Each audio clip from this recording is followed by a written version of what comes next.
I would rather live a short life of glory than a long one of obscurity.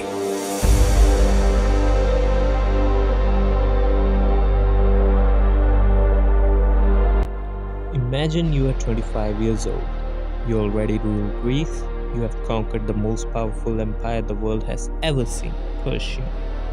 You have marched your armies over 11,000 miles through scorching deserts and over impossible mountains, never losing a single battle. You have reached the edge of the known world.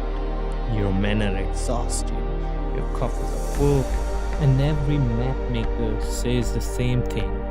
Beyond that river, there is nothing, just ocean.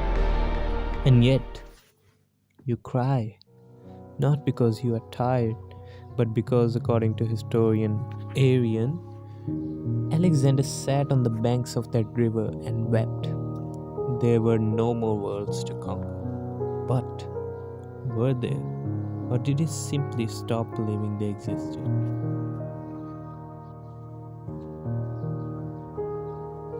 There is a psychological phenomena. It's been called many things, but most commonly we know it as the pike syndrome or the pike effect. In the experiment, a northern pike, an apex predator, is placed in a large tank with a glass divider down the middle.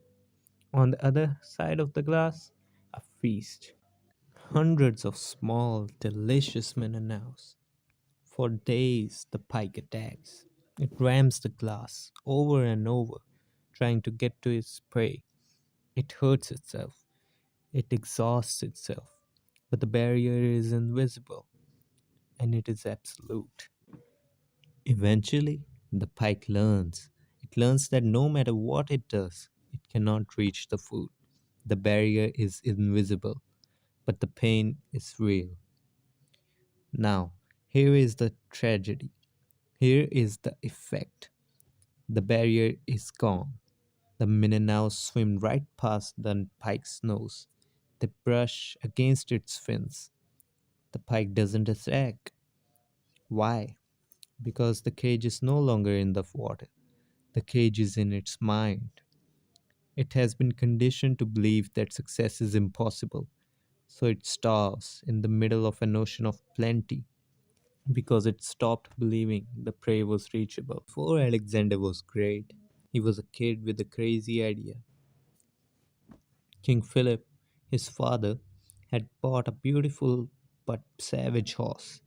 No one could ride it. It threw the best grooms in the kingdom. Philip ordered it taken away. Everyone laughed. But young Alexander saw something the others didn't. The, he noticed the horse was terrified of its own shadow. He didn't try harder. He just changed the perspective. While everyone else saw a monster, he saw a problem that could be solved. That was the mandate. From the age of 12, the most powerful man in his world told him, "You are too big for this place." Alexander didn't conquer the world because he had the biggest army. He often didn't. He conquered it because he operated without the glass ceiling. He didn't know it was impossible to defeat the Persian immortals. He didn't know a man could march through the Kisdonian desert. But here is where the story turns. By the time Alexander reached India, his men had become the pike. For 10 years they had followed the dream, but the invisible barrier had formed. They had hit their head on the edge of the world too many times. They looked at the Ganges River. They heard rumors of the Nanda Empire with their thousands of war elephants, and they saw a glass wall. For the first time in his life, Alexander faced a barrier he couldn't break, the belief system of 40,000 men. He wanted to see the ocean to the east. They only saw the fear in their own minds. He wept because the cage wasn't in the jungle, it was in the hearts of his army. The moment they stopped believing the prey was reachable, the conquest was over. So here we are, 2000 years later. We are the pike. We have slammed our heads against the glass of rejection, of failure, of "that's not realistic."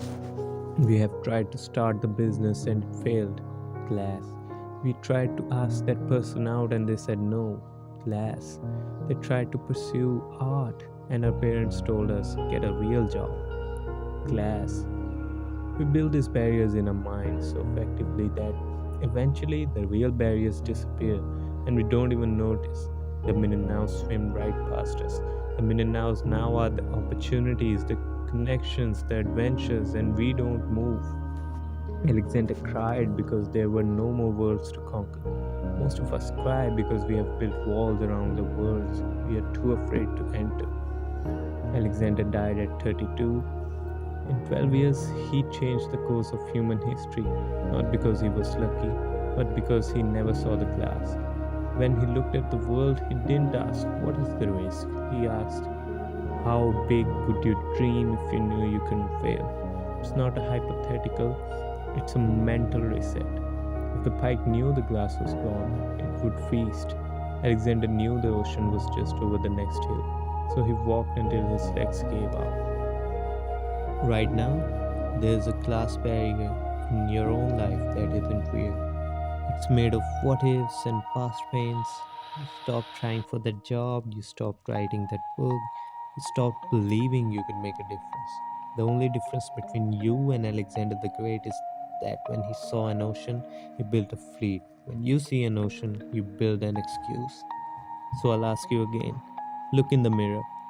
How big would you dream if you knew you couldn't fail?